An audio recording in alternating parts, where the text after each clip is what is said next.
Well, we have our next named tropical storm of the season. It is going to be Tropical Storm Erin.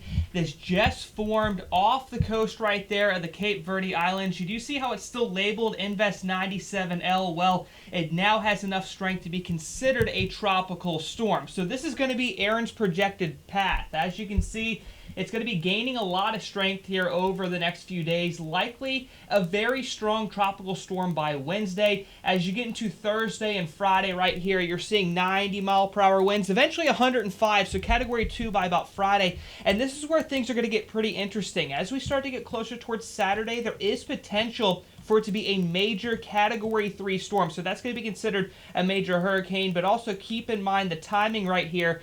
That will not be until the early morning hours on Saturday, so there's a lot of time in between now and then as we are tracking the storm. So the big takeaways I want you to have with Erin is that it's going to be moving westward. There's going to be a lot of warm water there in the central Atlantic, and I did show you that cone, but overall it is too early to know exactly where it's going to be going, because if you look at a lot of forecast models right here, once you get to about this portion, they deviate a lot. You're seeing a handful going closer towards the Bahamas, which would be worst case scenario for us here in Florida, but the large majority of them do have it getting caught up right there before it reaches the Gulf Stream and making that northern turn. That is very typical for storms like this one, especially as they move northeast very early in their life cycle. This is going to be a very, very big thing to watch as we approach the middle of this week and next weekend, where there will be a clearer view of what to expect.